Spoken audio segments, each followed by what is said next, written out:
The wedding day was supposed to be a moment of unity, a spectacle that reassured the world that the monarchy could adapt, modernize, and welcome change with open arms. Millions tuned in from every corner of the globe to watch Prince Harry, the fiery younger son of Princess Diana, marry Meghan Markle, the ambitious actress who had already captivated the world with her confidence and independence.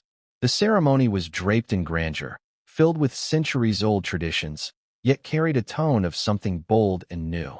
To the watching public, it looked like love had triumphed over all obstacles. But behind the veil of pomp and ceremony, something far more complicated was brewing. Even as church bells rang and the royal family posed for flawless photographs, questions were already forming in hushed tones.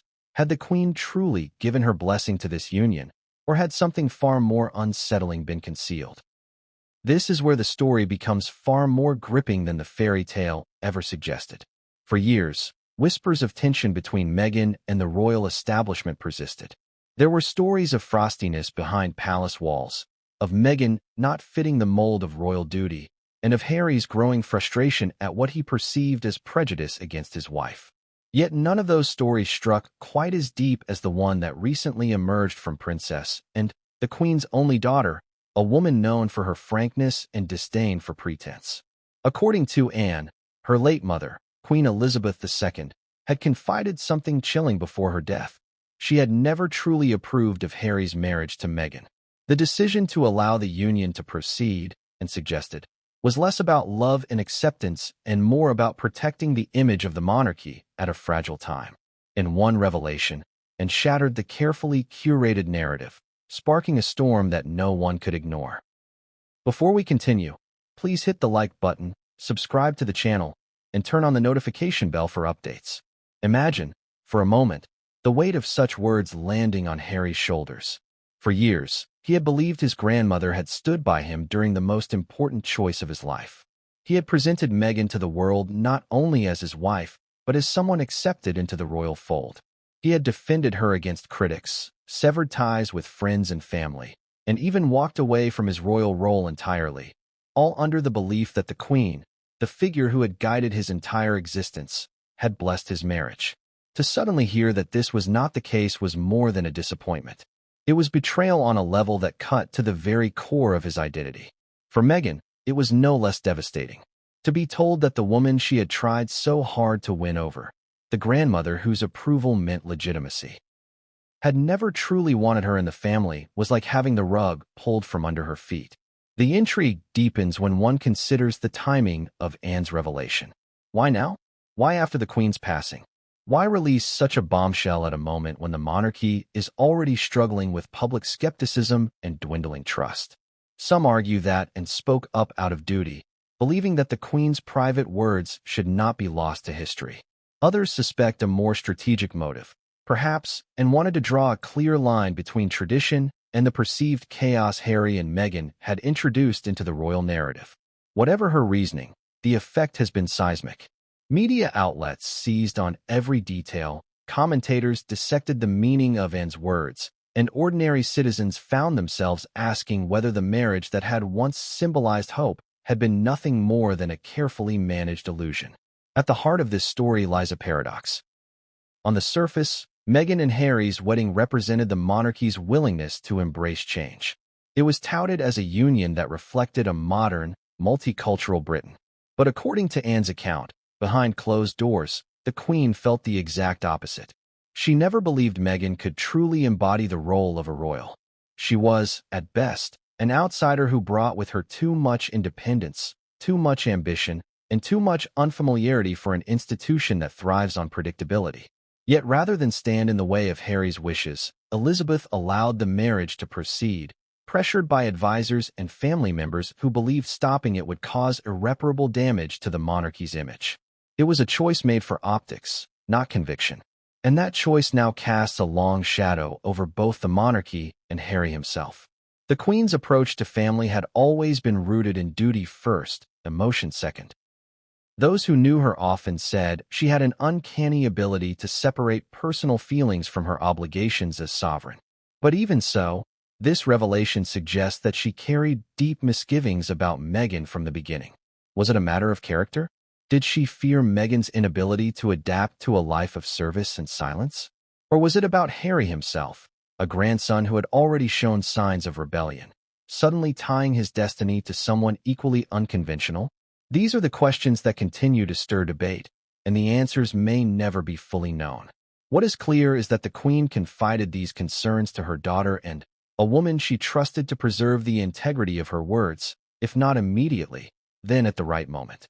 This is what makes his intervention so powerful. Unlike other members of the royal family who often hide behind polished statements or evasive interviews, and has always been known for her blunt honesty. She is, in many ways, the least performative of the royals, someone who places practicality above sentiment. Her decision to speak out carries a weight that others might not. She has little interest in public approval, which makes her revelation all the more difficult to dismiss as gossip or slander. When and says the Queen never approved the marriage, it lands with authority. And that authority has left Harry reeling, unsure whether the foundations of his life were ever as solid as he believed. The emotional turmoil for Harry is immense. For a man who has built his post-royal identity around defending his wife and children from what he calls the cruelty of the British establishment, learning that his grandmother shared doubts about the marriage threatens to unravel everything. It raises painful questions. Was Meghan right when she suggested the family never truly welcomed her? Was his decision to break away from the monarchy less about love and more about chasing an approval that was never there to begin with? Did he give up his birthright for a marriage his grandmother privately disapproved of? These questions gnaw at the core of Harry's psyche, and it is no wonder that reports of his outbursts and emotional breakdowns have begun to surface. For Meghan, the revelation stings in a different way. Much of her narrative since entering the royal family has revolved around the theme of rejection by courtiers, by the media, by members of the family themselves. But through it all, she could at least point to the Queen as a figure who had embraced her. The tea meetings at Windsor, the smiles during official appearances, the carefully worded statements of support. All of these moments gave her a sense of legitimacy. To hear that these gestures were made not out of approval, but out of duty, must have been devastating. It suggests that Meghan was never truly inside the circle, no matter how hard she tried. And in a family where legitimacy is everything, that realization is crushing. The monarchy itself is left in a precarious position. Anne's words do not simply cast doubt on Harry and Meghan's marriage. They cast doubt on the institution's ability to present honesty to the public. If the Queen allowed a marriage she disapproved of purely for image, what else has been staged? How many other decisions, celebrated by the public as signs of progress, were in fact made reluctantly behind closed doors? The monarchy thrives on symbolism, but symbols lose their power when revealed to be hollow. This is why Anne's revelation is so dangerous for the crown. It undermines not just Harry and Meghan, but the very notion that the monarchy can be trusted to act from a place of authenticity. What happens next is anyone's guess. Will Harry confront and directly, demanding proof of the Queen's words? Will Meghan attempt to refute the revelation with her own account of private conversations? Or will the couple remain silent, choosing instead to focus on their lives in America while the storm rages in the United Kingdom? Each option carries risks. Silence may look like tacit admission. Confrontation could lead to an even more damaging family feud. Rebuttal could provoke and to reveal more than she already has. The balance is delicate, and every move will be scrutinized by a public hungry for answers. As we peel back the layers of this story, it becomes clear that this is not just about Harry and Meghan. It is about the Queen herself and the legacy she leaves behind. Was her decision to allow the marriage a sign of compassion, giving her grandson what he wanted despite her doubts? Or was it a miscalculation, a choice that now threatens to tarnish the image of both her reign and her family? Anne's revelation forces us to reconsider Elizabeth's role not as a distant monarch, but as a grandmother who may have carried private misgivings about a union she knew could destabilize the family. It adds complexity to a figure often seen as unshakable, reminding us that even queens wrestle with choices that carry painful consequences. And so the story begins. A royal wedding that once dazzled the world now sits under a cloud of suspicion. A grandson's devotion is tested against a grandmother's hidden doubts. A daughter's loyalty to her mother's truth collides with a brother's desperate defense of his wife. These are the threads that weave together into a drama no scriptwriter could have imagined. The stage is set, the players are in motion, and the consequences promise to reverberate far beyond palace walls. The question is no longer whether the Queen approved Meghan's place in the family, but what it means for everyone now that the truth, or at least Anne's version of it, has come to light. From the very beginning, the romance between Prince Harry and Meghan Markle was framed as a modern-day fairy tale.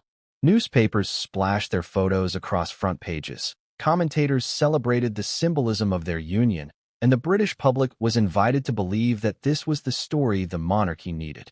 A grandson of the late Diana, forever defined by her tragic legacy, had finally found his happiness in the arms of a confident, accomplished woman from outside the rigid boundaries of royal tradition. Meghan, an American actress with a successful career and outspoken nature, seemed like the perfect partner for a prince who had often bristled at the confines of royal life. The narrative was irresistible, love conquering centuries of protocol, a fresh chapter for an institution often accused of being too stiff, too outdated, too bound by its own traditions. But every fairy tale has shadows that lingered just outside the glow of the spotlight. For all the smiles, hand-holding, and carefully staged interviews, there were questions even before the wedding day arrived. Meghan was not just new to royal life. She was radically different from every woman who had come before her. Divorced, biracial, American, a career woman who had built her identity outside of palace walls. She was everything the monarchy had never truly embraced.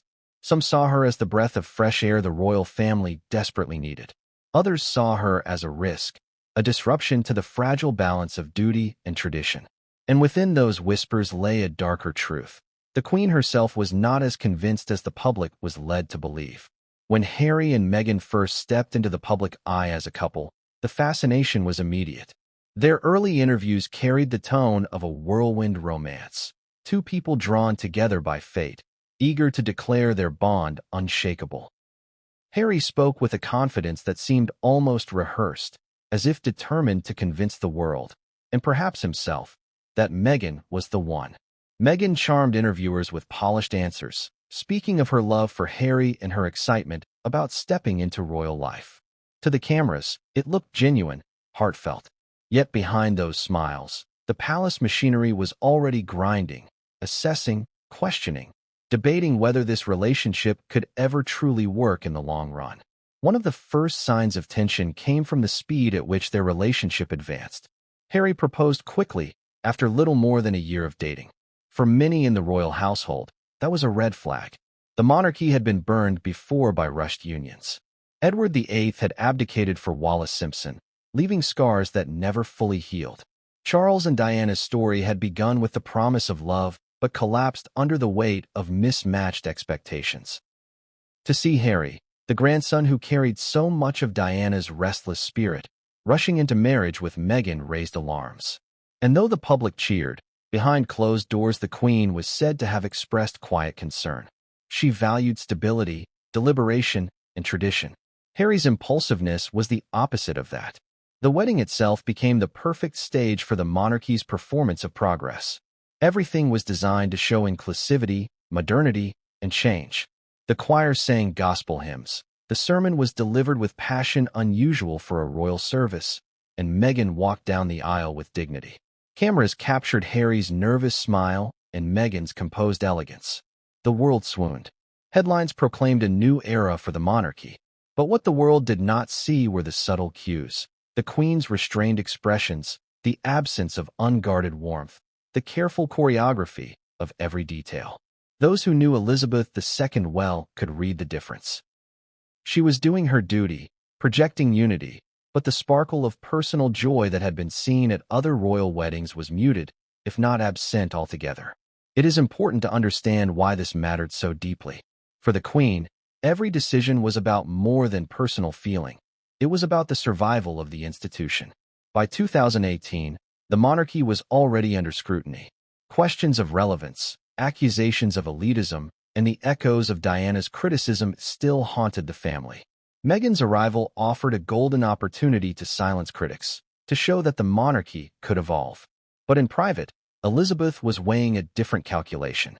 Could Meghan truly adapt to the life of service and silence that defined the family? Could she endure the relentless pressure of the tabloids without fracturing? Could Harry, whose struggles with discipline were well documented, handle a marriage that might magnify those challenges? Her doubts were not without precedent. They came from decades of watching history repeat itself, from knowing that passion and charm often collapse under the demands of duty. Princess, and ever the observer, noticed this tension early. She had seen Meghan enter the family with confidence, but she also saw the disconnect between Meghan's independence and the family's expectations, and was not swayed by glamour or headlines. She measured people by their ability to endure the grind of duty without complaint. From the very beginning, she sensed the gap, and it was this awareness that later framed her decision to reveal her mother's words.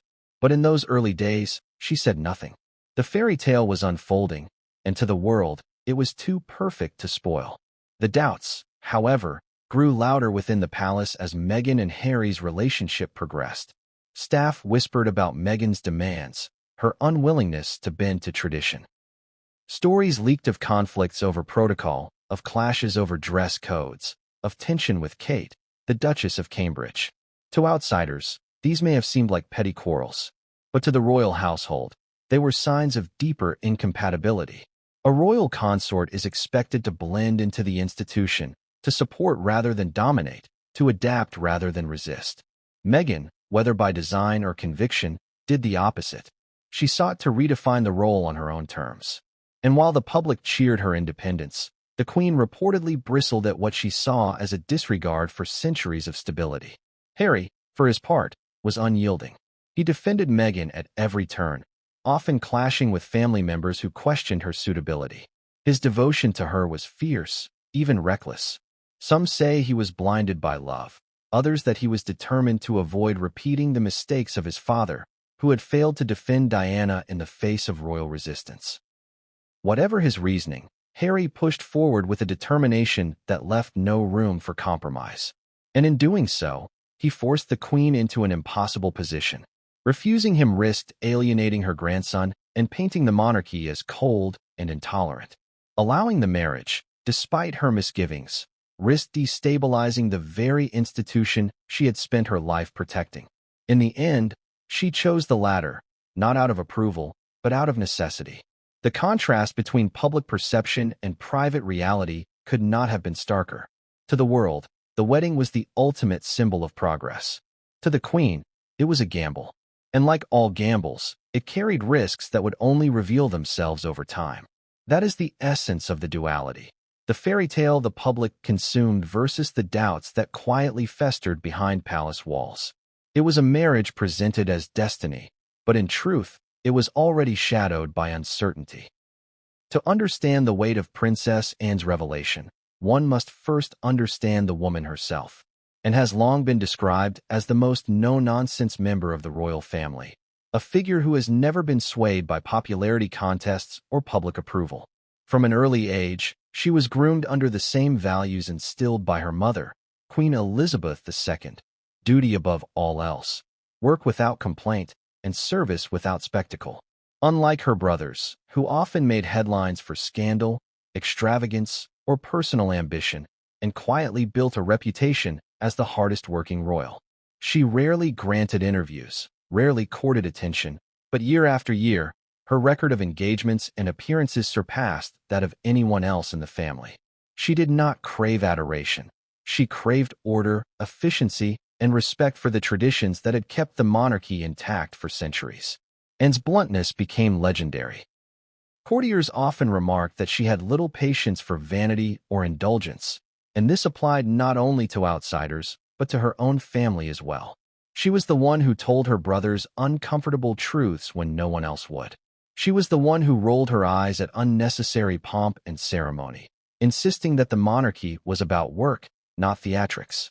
She did not indulge in fantasy, nor did she romanticize the role of royalty. To her, the crown was a burden to be carried with discipline, not a prize to be flaunted. It was this perspective that shaped her view of Meghan Markle from the beginning, and it was this same perspective that ultimately drove her to speak the truth about her mother's private words. Her relationship with Harry was always complex. Unlike William, who maintained a more formal bond with his aunt, Harry often oscillated between seeking Anne's approval and dismissing her advice, and was never indulgent with him. She saw through his charm and refused to coddle his impulsiveness. She admired his energy and his dedication to causes like veteran support, but she was wary of his temper and his tendency to act on emotion rather than reason. When Meghan entered his life, Anne's concerns deepened. She did not see Meghan as the stabilizing influence Harry needed. Instead, she saw someone who might amplify his rebellious streak. To the public, and silence during Meghan's early years in the family might have looked like neutrality. But in truth, it was restraint, and believed there was no value in voicing concerns that would only fuel division. If the Queen had allowed the marriage, then Anne would respect that decision outwardly, even if her private instincts told her otherwise. This balance, between loyalty to her mother's choice and loyalty to her mother's truth, was not easy to maintain. But Anne had spent her entire life walking the tightrope between duty and personal conviction. She knew how to carry secrets, and she knew when to let them surface. Her protective stance toward tradition also influenced how she viewed the Queen's role in the marriage. Elizabeth had always been cautious about family matters, but Anne knew when her mother's agreement came with reluctance. She recognized the signs, the clipped phrasing in private conversations, the hesitation before offering words of support, the subtle distance maintained in public appearances, and, as her daughter, could read those cues better than anyone else. When her mother confided directly that she had never truly approved of Meghan and understood the depth of that admission, it was not bitterness or malice, it was clarity. The Queen knew the marriage was a compromise, allowed under pressure, and knew that if the truth were ever forgotten, the family risked rewriting history in a way her mother would never have wanted. This is why Anne's eventual revelation carries such force. She is not a dramatist. She is not one for spectacle. She gains nothing from stirring controversy. When she speaks, it is because she believes silence would be a greater betrayal. To some, her decision to share her mother's words feels like an act of disloyalty to Harry. To Anne, it is the opposite. It is loyalty to the Queen's truth, to the traditions she guarded all her life, and to the historical record that she believed should not be distorted for the sake of convenience. The wider royal family, of course, knows Anne's reputation. They know that when she makes a statement, it cannot be dismissed as idle gossip. This is why her words cut so deeply when they reached Harry and Meghan. Coming from another source, the revelation might have been brushed aside as speculation. Coming from Anne, it became undeniable. And in that moment, the role she had always played, guardian of tradition, enforcer of duty, protector of her mother's legacy, became clearer than ever. But Anne's story is not just about loyalty to her mother. It is also about her vision for the monarchy's future. She has long believed that the crown survives not by pandering to modernity, but by holding firm to the principles that define it. Her warning about Meghan was not simply about one marriage. It was about the danger of bending too far for the sake of appearance, and knew that if the monarchy became a stage for experimentation rather than continuity, it risked losing the very essence that set it apart. In revealing the Queen's doubts, Anne was also issuing a warning that the monarchy must not sacrifice truth for image, lest it collapse under the weight of its own compromises. The irony is that Anne herself has lived a life outside the spotlight, rarely seeking recognition, yet it is her blunt revelation that has captured the world's attention. She has, perhaps unwillingly, become the catalyst for one of the most explosive debates about the monarchy in decades. In speaking her mother's words, she has forced Harry, Meghan, and the public to confront a reality that had long been hidden, that the Queen's blessing was never as wholehearted as it appeared. And so, Anne stands not only as a guardian of tradition, but as a bridge between the Queen's private doubts and the public's understanding.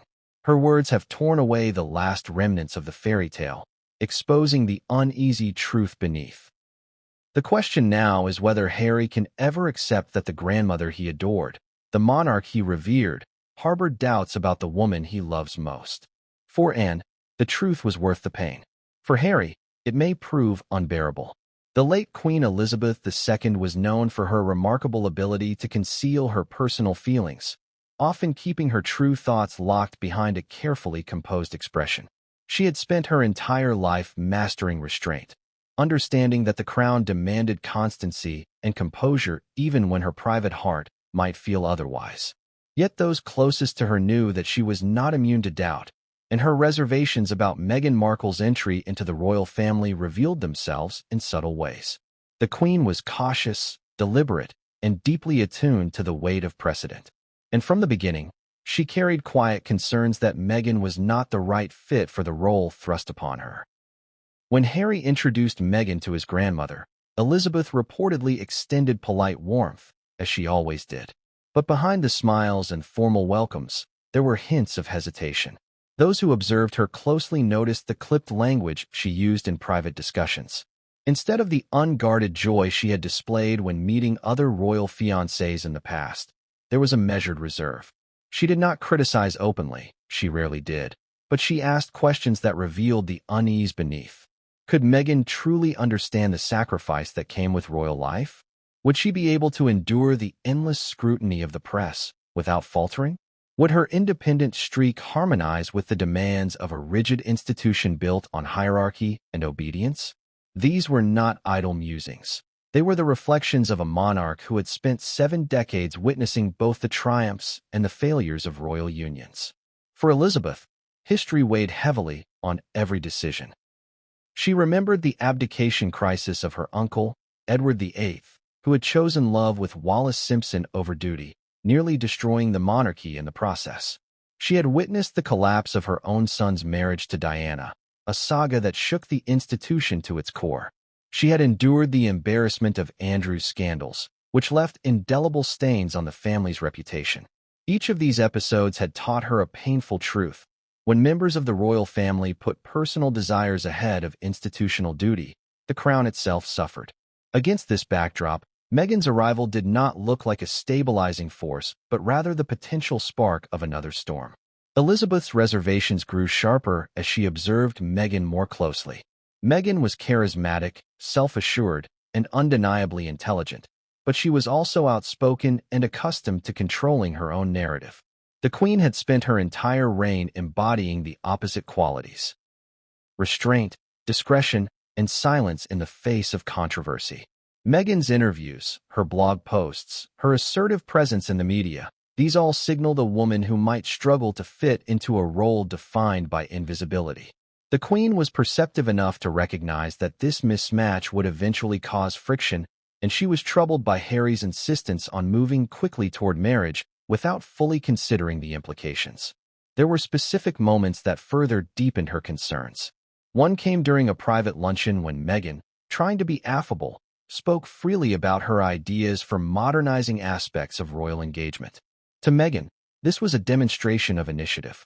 To Elizabeth, it was premature and presumptuous. The monarchy did not bend easily to outside influence, and change was never delivered by newcomers. Another moment arose during the planning stages of the wedding, when reports of Meghan clashing with staff reached the Queen's ears. To most, it was dismissed as the stress of an upcoming event. To Elizabeth, it was an early indication of character. How one handled pressure, how one treated those tasked with service, mattered more to her than any speech or public performance. The Queen was not cruel in her assessments, but she was unsparing in her realism. Privately, she voiced too, and that Meghan's temperament might prove incompatible with the demands of royal duty. She did not question Harry's love or Meghan's charm, but she doubted the longevity of a union built on such fragile ground. For Elizabeth, the monarchy was not about fleeting romance or modern symbolism. It was about endurance. She had endured her own marriage to Prince Philip through countless challenges, and she expected the same resilience from others. Meghan's background in Hollywood, her experience with fleeting projects and media attention, seemed to her an ill preparation for the relentless grind of service. The Queen's private reservations also extended to Harry himself. She knew her grandson better than most, and she understood his vulnerabilities. Harry was emotional, quick to anger, and deeply scarred by his mother's death. He longed for validation, for unconditional love, for someone who would fight for him against the world. Meghan provided that, and Elizabeth did not doubt their bond. But she feared that Harry's devotion blinded him to practical realities. He was placing his entire future on a woman who, in Elizabeth's view, did not fully grasp what she was stepping into. This troubled her deeply, because she knew how unforgiving the system could be to those who were unprepared. It was not only Harry's devotion that worried her, it was his defiance. Elizabeth had dealt with rebellious royals before, but Harry's determination to challenge the institution was more pronounced. He had already expressed disdain for the press, frustration with palace bureaucracy, and impatience with royal protocols. Pairing him with Meghan, who was equally determined to carve her own path, looked to Elizabeth like a recipe for collision. She foresaw the potential for the couple to turn against the very institution they were supposed to uphold, and this possibility weighed on her heavily. Still, the Queen faced immense pressure from her advisors and family to proceed with approval. Denying Harry's choice would have created a scandal of its own, one that could paint the monarchy as outdated, discriminatory, or intolerant. The global press was already framing Meghan as a symbol of progress. A biracial, divorced American entering the heart of the British monarchy was seen as groundbreaking. To oppose the marriage publicly would have risked accusations of prejudice and cast the Queen as obstructing her grandson's happiness. She was too shrewd to allow that narrative to gain traction. So, she gave her consent. But in private, she confided to and that it was not a consent of the heart. It was a decision made out of duty to preserve the monarchy's image, not out of conviction that the union would succeed, and understood the weight of those words. Her mother did not often speak with such candor about family matters. When she did, it was because the sentiment ran deep. Elizabeth admitted that she doubted Meghan would last within the institution. She believed the cultural gap was too wide, the demands of royal duty too harsh, and Meghan's independent spirit too unyielding. These were not prejudices, but pragmatic observations drawn from decades of experience. The Queen had seen too many outsiders fail under the weight of the crown, and she feared history was about to repeat itself. The public, of course, never suspected any of this. At the wedding, the Queen smiled, dressed in her customary pastel attire, her presence signaling approval.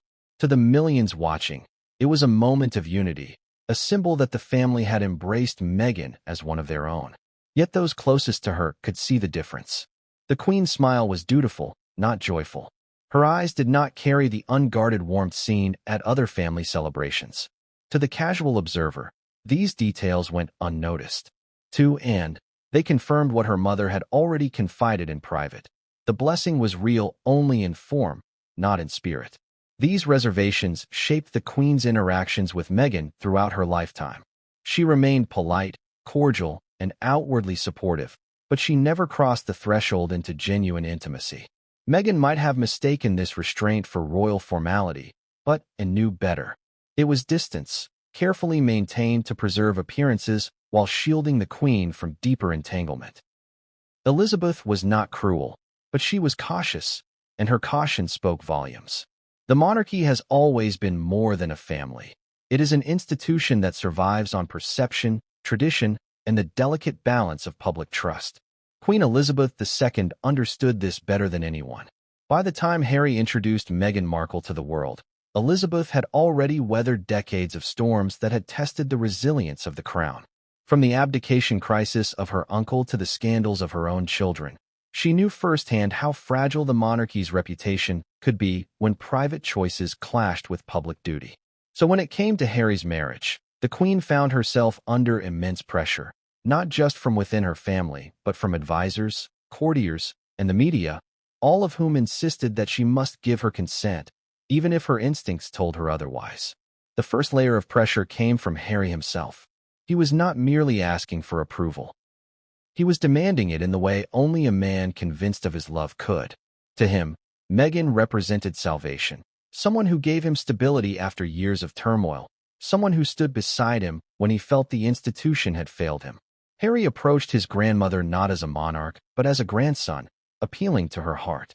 He believed she had always been the one member of the family who understood him, who showed him unconditional love when he lost his mother, and who provided him with a sense of belonging even as he clashed with others. Harry thought that bond guaranteed her blessing. For the Queen, this was perhaps the heaviest pressure of all, the choice between following her instincts and disappointing the grandson who still carried Diana's shadow wherever he went. The second layer of pressure came from her advisors. Courtiers and senior staff knew that the monarchy was facing a crisis of relevance. In the 21st century, criticism of the royal family had intensified. Many viewed it as archaic, elitist, and out of touch. Meghan, with her modern background, her independence, and her appeal as a biracial American actress, was seen as a gift. She could inject life into the monarchy's image, showing the world that the crown was willing to embrace change. To deny Harry's marriage would be to reinforce every negative stereotype about the family: insular, resistant to diversity, and trapped in the past. The optics would have been disastrous, and the Queen's advisors made this abundantly clear. In their eyes, the question was not whether Meghan was a good fit, but whether rejecting her would fatally damage the monarchy's credibility. There was also pressure from Charles, who saw the bigger picture. As heir to the throne, he was acutely aware of how fragile public opinion could be. He had lived through the debacle of his marriage to Diana and endured years of being painted as the villain in that story. Supporting Harry's choice allowed Charles to present himself as more tolerant, more modern, more accepting than the man the world remembered from the 1990s. He urged his mother to see the strategic value in allowing the marriage. For Charles, it was less about Meghan and more about protecting the institution for his eventual reign. To oppose Harry openly would invite sympathy for Harry and Meghan and paint the rest of the family as cold antagonists. Charles, ever pragmatic, advised against resistance. William's role was more complicated. Privately, he shared some of the Queen's doubts. He had warned Harry about moving too quickly, urging him to take more time before marrying. This warning created friction between the brothers, planting seeds of resentment that would later grow into a wider rift. But in the end, William too understood that outright opposition could backfire. He was cautious, and while he did not push his grandmother to approve the marriage with the same fervor as others, he also recognized that her refusal would create a public relations disaster. The monarchy could not afford another family feud splashed across tabloids, not after the wounds of Diana and Charles were still so raw in public memory. The media environment added another layer of intensity. The British press, while often hostile to Meghan, had initially celebrated the match as groundbreaking. International outlets, particularly in the United States, hailed the union as a modern fairy tale. For a monarchy increasingly reliant on global goodwill, the marriage carried symbolic weight far beyond the United Kingdom. Advisors reminded the Queen that millions around the world were watching, and that denying approval would ignite accusations of prejudice and intolerance that could overshadow her entire reign. At 90-plus years of age, Elizabeth did not want her legacy marred by a decision that could be interpreted as exclusionary. Caught in this web of competing pressures, Elizabeth made her decision. She gave her formal consent, as required by law, but her heart was heavy with doubt. It was not the first time she had allowed the weight of duty to override her instincts, but it may have been one of the most personal. She knew she was giving her blessing not because she believed in the marriage, but because she could not see a way to refuse it without causing greater damage. The monarchy was always about survival, and survival sometimes meant compromise. This compromise, however, came at a cost. By yielding to pressure, the Queen effectively placed Harry and Meghan's union under a veil of unspoken tension. Those within the family who shared her doubts remained silent, unwilling to contradict the decision once it was made. Those outside the family, including the public and the press, believed they were witnessing a moment of unity. The contrast between reality and perception was stark. To the world, it looked like the Queen had embraced Meghan wholeheartedly. In truth, her approval had been a reluctant concession to forces she could not ignore. And, who had always valued candor over appearances, was deeply aware of this reality. She watched as her mother performed her role flawlessly, smiling for cameras, making polite gestures, and offering carefully worded statements of support. But and knew these were acts of duty, not conviction. It was, and who heard the Queen's private reservations spoken aloud, words that might never have been shared with anyone else. The Queen trusted her daughter with the truth, knowing that, and would neither distort it nor misuse it. And carried that truth in silence until the moment came when silence felt like betrayal. The pressure on the Queen was not just external, it was internal as well. Elizabeth had always been guided by a deep sense of faith and conscience. Approving a marriage she did not truly support conflicted with her private convictions. Yet she rationalized the choice as a necessary sacrifice for the monarchy's survival. In her mind, she may have believed that the family could manage Meghan, that the weight of tradition would eventually mold her into the expected role.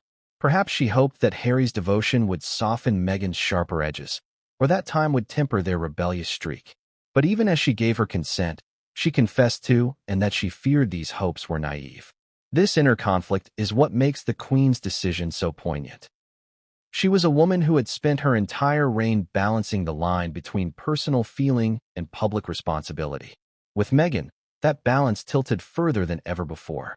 She set aside her own doubts, not because she believed she was wrong, but because she believed the monarchy could not withstand the alternative. In doing so, she carried the burden of a choice she did not believe in, a choice that would later unravel in ways she may have predicted all along. The revelation that the Queen never truly approved of the marriage reframes everything that followed. The tensions, the departures, the interviews, the accusations. Suddenly they appear not as shocking ruptures, but as inevitable consequences of a union that began under strain. The Queen had allowed it, yes, but not with conviction. And in time, her private reservations proved prophetic. Anne's decision to reveal this truth was not about humiliating Harry or Meghan.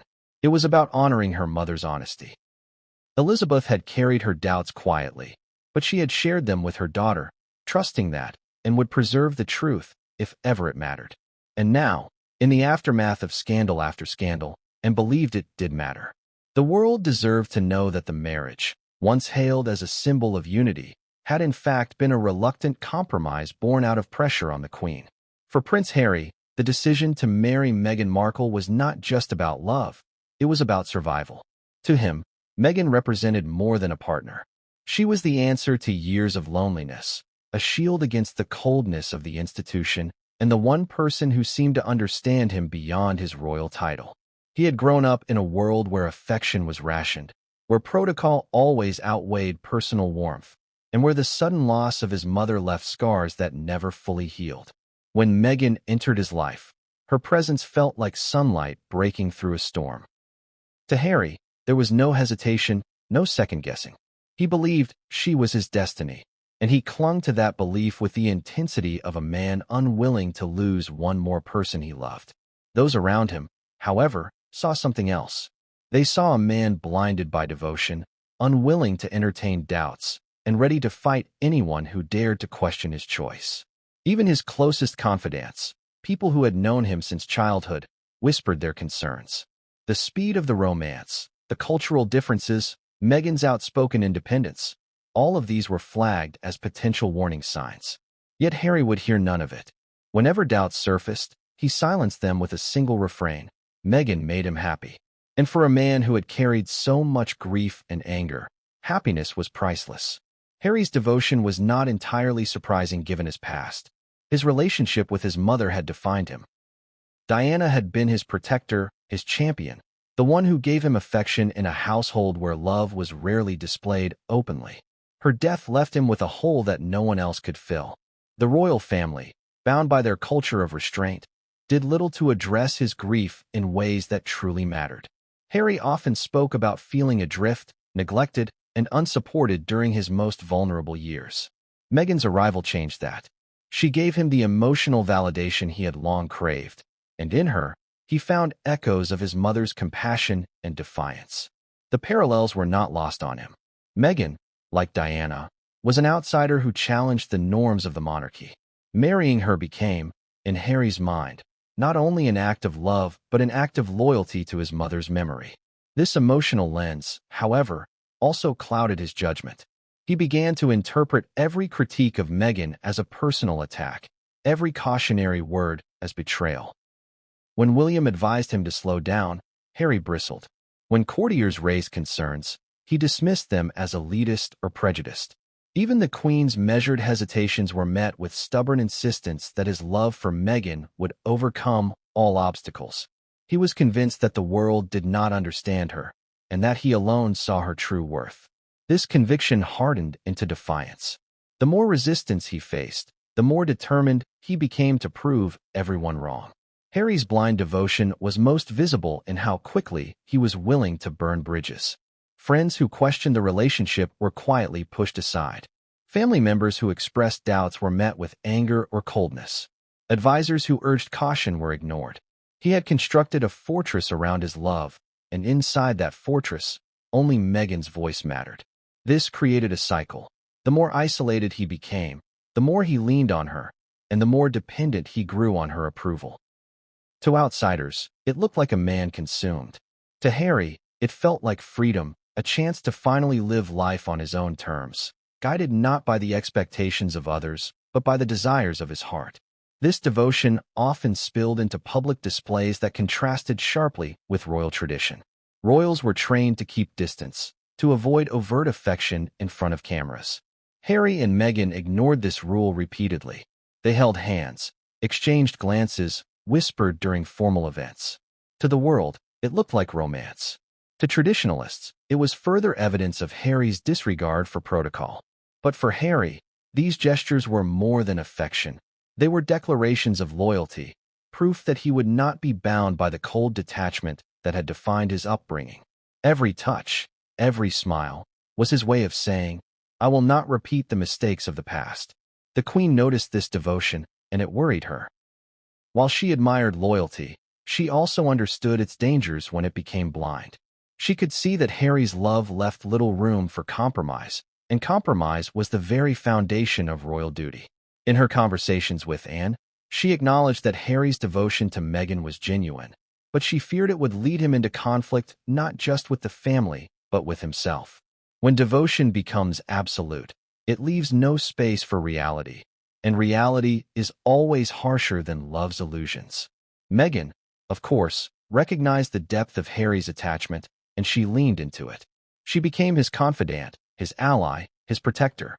She validated his frustrations with the press, affirmed his grievances with the family, and encouraged him to stand firm in his convictions. To Meghan, Harry's devotion was both proof of love and a tool for survival. She knew that with him by her side, she could weather the hostility she felt from the institution. And so, the bond deepened, creating a partnership defined not just by affection, but by a shared sense of being outsiders, misunderstood and mistreated by the system. This dynamic only tightened Harry's grip. He was not just in love. He was on a mission to defend that love against the world. The tragedy of Harry's blind devotion is that it left him vulnerable. He could not see the fractures forming, the distance growing between himself and the people who had once been his strongest supports. His brother, his grandmother, his cousins, all became secondary to the life he was building with Meghan. He believed he was making a choice for happiness, but in reality, he was narrowing his world until only Meghan remained at its center. This tunnel vision would later play a significant role in the explosive fallout that came when and revealed the Queen's private reservations. For Harry, that revelation was not just a family truth. It was an attack on the very foundation of the identity he had built since meeting Meghan. When Meghan Markle first stepped into the royal orbit, she was well aware that she was not entering neutral ground. The British monarchy was not simply a family. It was an institution layered with centuries of tradition, suspicion of outsiders, and a press corps eager to seize on every misstep. Meghan understood this, and she launched what many described as a charm offensive, designed to win the approval not just of the British public, but, more importantly, of the Queen herself. She knew that without Elizabeth's acceptance, her path into royal life would be tenuous at best. What followed was a series of calculated efforts, some subtle, others strikingly bold, that revealed both Meghan's determination and the challenges of integrating into a system designed to resist change. At first, Meghan leaned on her strengths. She was poised, articulate, and accustomed to the spotlight. Her years as an actress had trained her to project warmth and confidence, and she used this to great effect in her early interactions with the royal family. She dressed modestly for formal occasions, adopting styles that echoed the understated elegance associated with Catherine, the Duchess of Cambridge.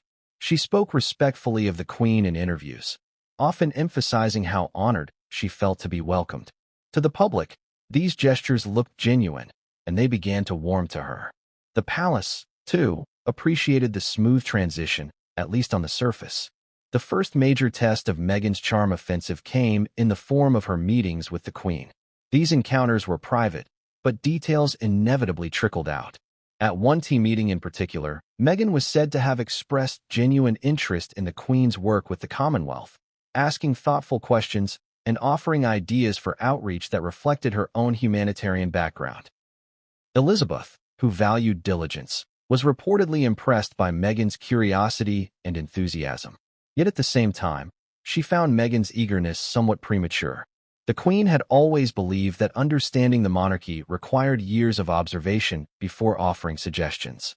Meghan, however, approached it as though it were another project to be mastered quickly. To some, this was refreshing initiative. To the Queen, it signaled a lack of awareness of just how slow-moving and deliberate royal life truly was. Meghan also sought to connect with the British public through carefully orchestrated appearances. She visited charities, engaged with young people, and spoke passionately about causes close to her heart. Her speeches were polished and persuasive, often peppered with personal anecdotes that made her relatable. For many, this was a refreshing change from the royal tendency towards stiff formalities. She smiled often, reached for handshakes, and wasn't afraid to embrace members of the public. The media initially praised her warmth, contrasting it with the more reserved style of other royals. Yet within the palace, these same gestures raised eyebrows. Royals were trained to maintain distance, to project dignity rather than intimacy. Meghan's approach blurred those lines, and to traditionalists like Princess Anne, it appeared less like authenticity and more like performance. Behind the scenes, the charm offensive was more complicated. Meghan's determination to make an impact sometimes clashed with the expectations of staff and courtiers. Reports began to circulate of tensions over protocol, disagreements about wardrobe choices, resistance to established procedures, and frustration with the rigid schedules imposed on her. Meghan was not accustomed to being told no, and she pushed against boundaries she felt were outdated.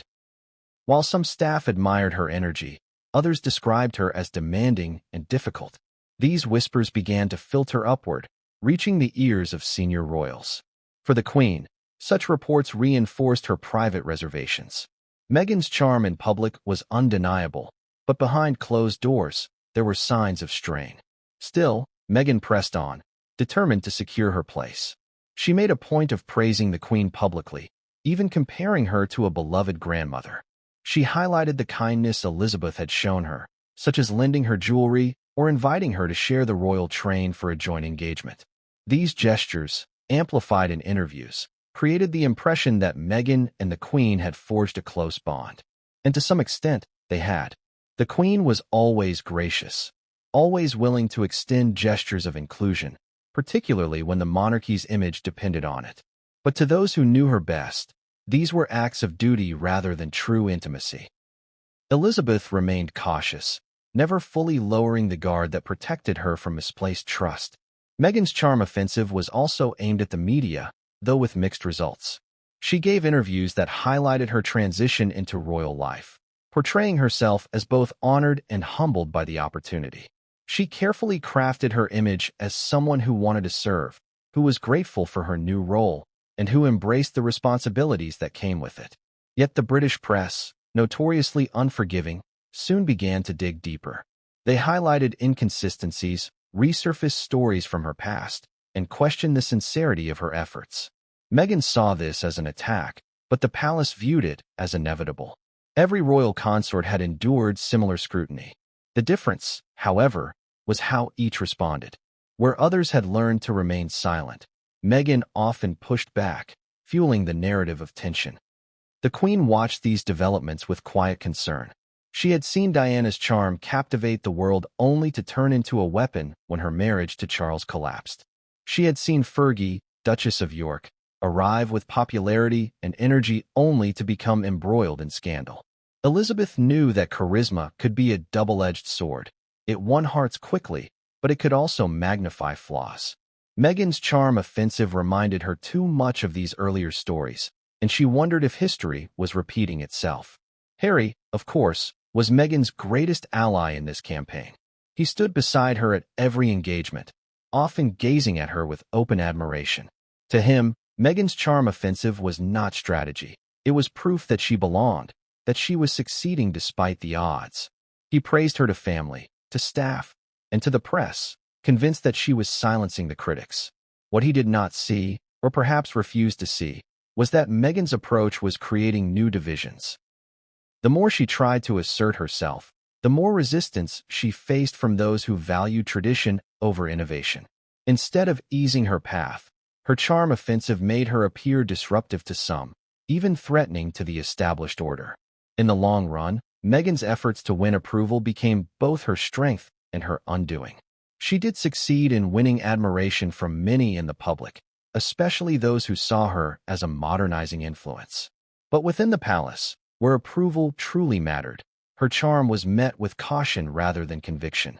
The Queen remained polite but distant, acknowledging Meghan's efforts while holding firm to her reservations, and remained skeptical, seeing in Meghan not a partner willing to adapt, but a woman determined to reshape the institution in her own image.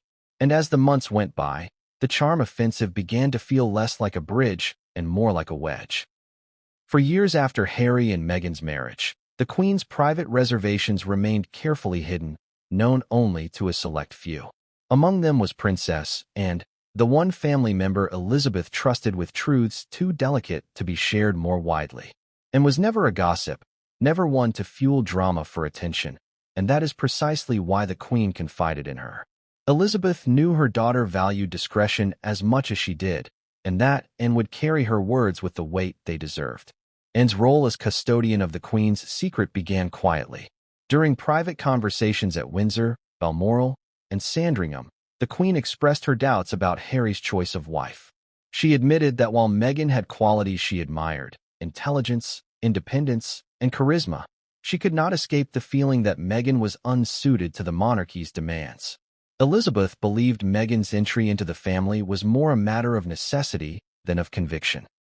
To deny Harry would have risked scandal, so she allowed the marriage. But she never considered it wise. These were words spoken in confidence, and Anne, who had always valued honesty above diplomacy, absorbed them with a sense of responsibility, and did not share these doubts with anyone else at the time, not even with her brothers or nephews. She understood that repeating them would serve no purpose but to deepen divisions in an already fragile family. Instead, she observed, from her vantage point, and watched Meghan navigate the early years of marriage, noting both her successes and her missteps. Each clash with palace staff, each headline about tension with Kate, each report of Harry's increasing distance from his brother confirmed too, and that her mother's instincts had been correct. But still she held her tongue. The Queen had chosen silence for the sake of unity, and Anne respected that choice while Elizabeth was alive.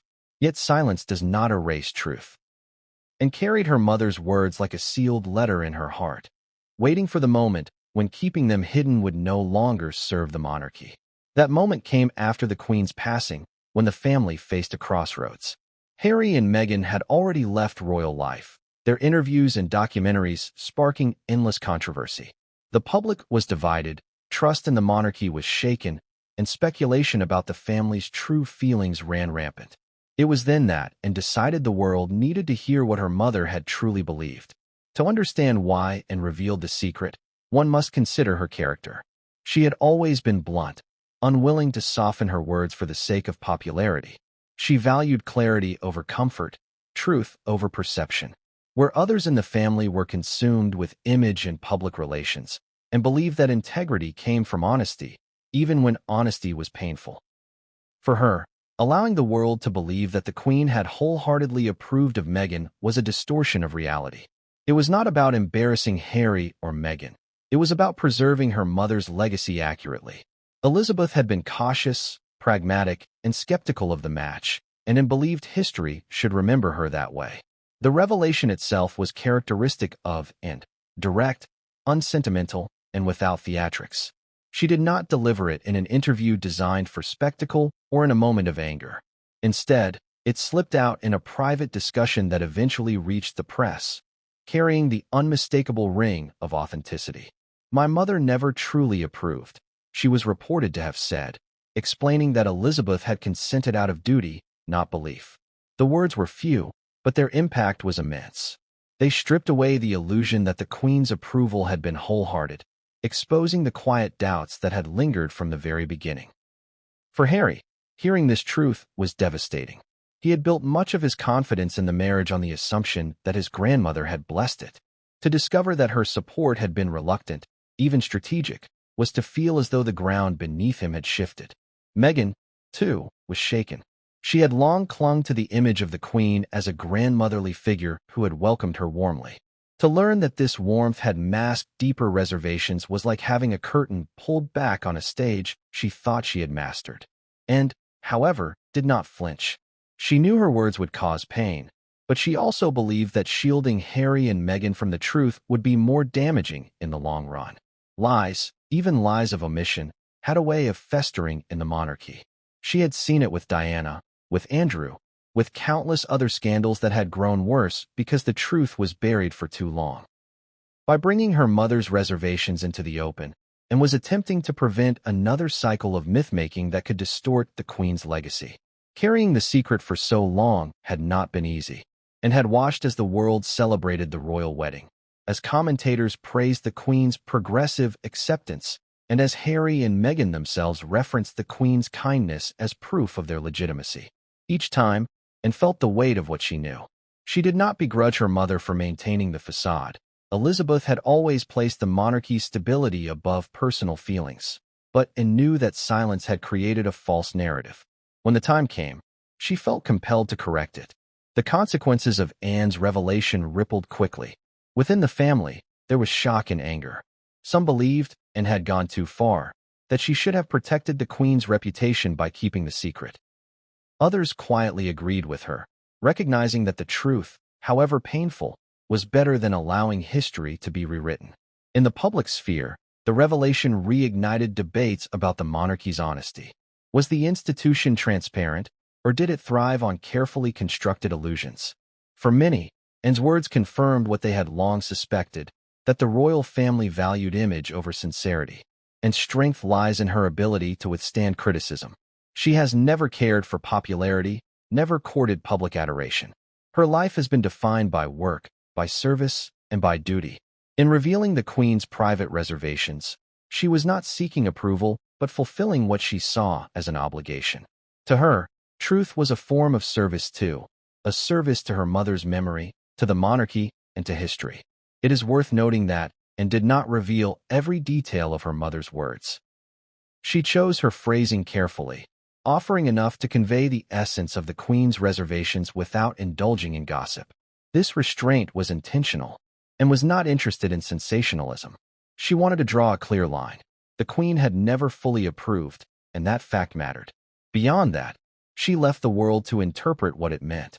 The burden of carrying such a secret for years, and then releasing it at the right moment speaks to Anne's role as a bridge between past and present.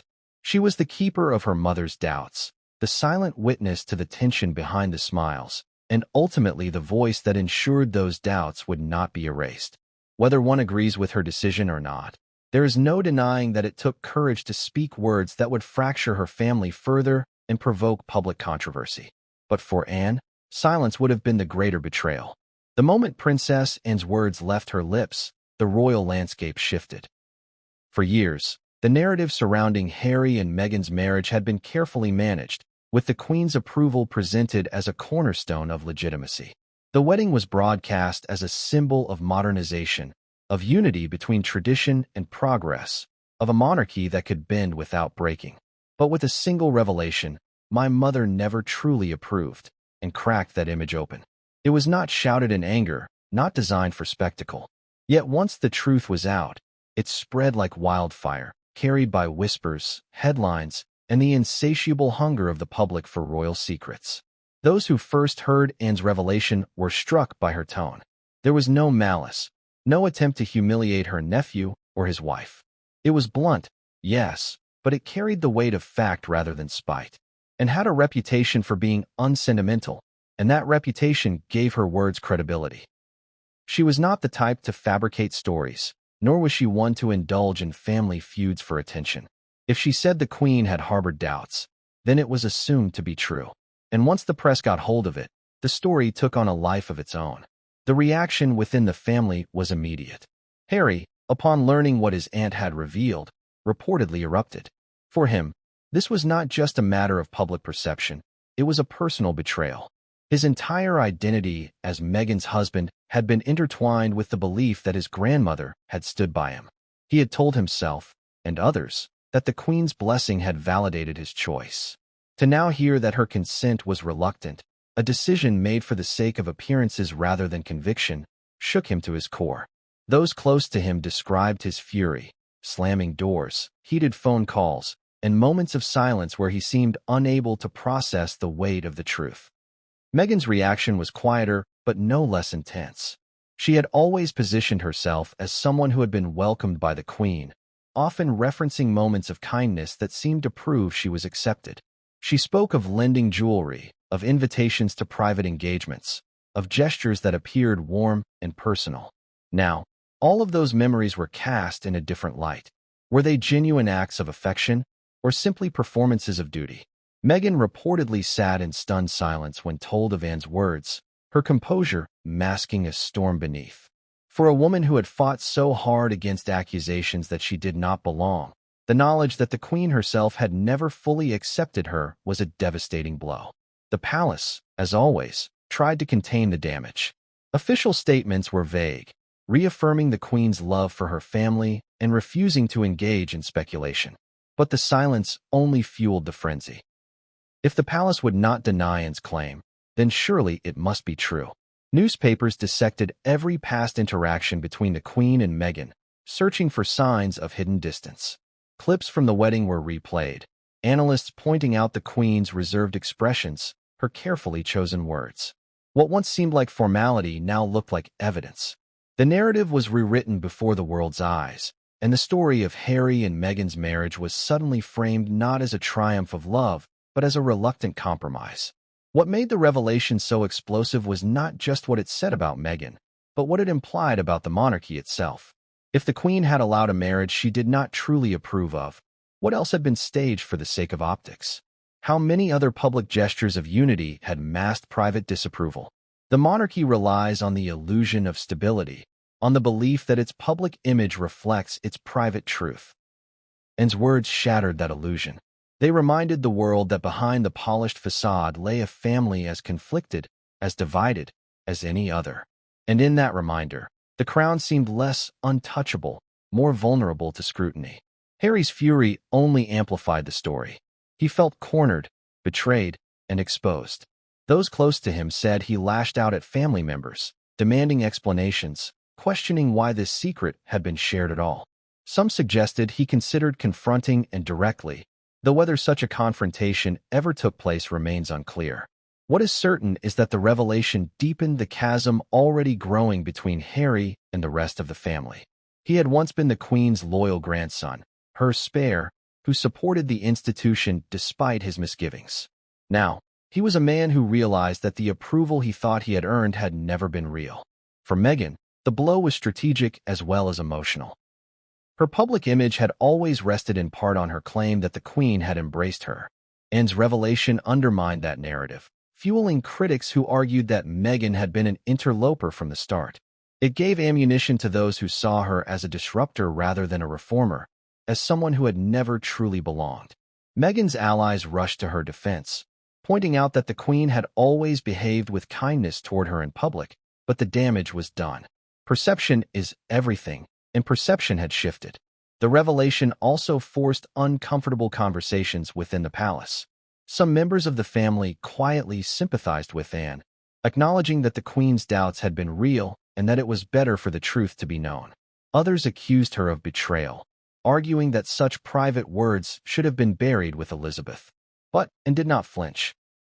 She believed she had spoken not to harm, but to preserve, to ensure that her mother's legacy was not rewritten by convenient myths.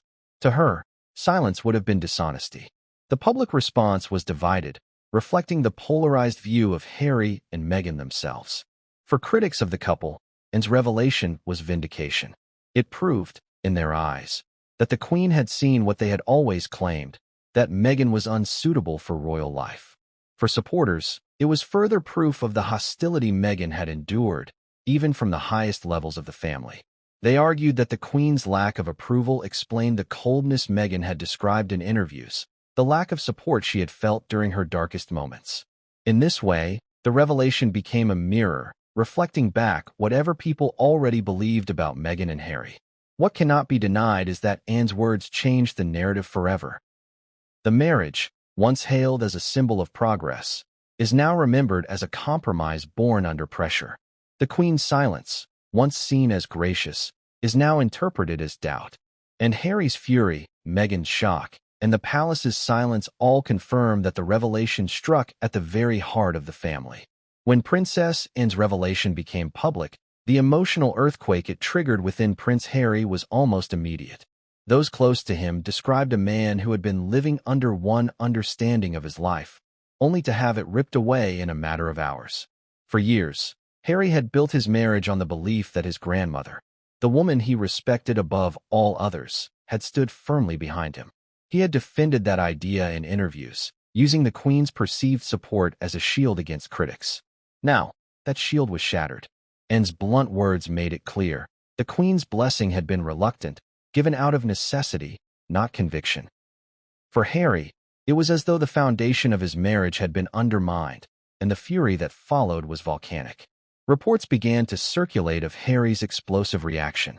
In private, he was said to have shouted, pacing rooms in frustration, railing against both his aunt and the institution he had once trusted. The anger was not only at and for revealing the truth, but at the betrayal he felt from his grandmother. How could she smile at his wedding? How could she make gestures of kindness toward Meghan, while harboring doubts all along? Harry felt deceived, as though a lie had been sustained for years, and now he was the one left to deal with its fallout. For a man already predisposed to feelings of abandonment and mistrust, this revelation reopened wounds that had never fully healed. The fury extended beyond words. Some insiders suggested Harry made calls to senior family members, demanding answers. He wanted to know who else knew the Queen's true feelings.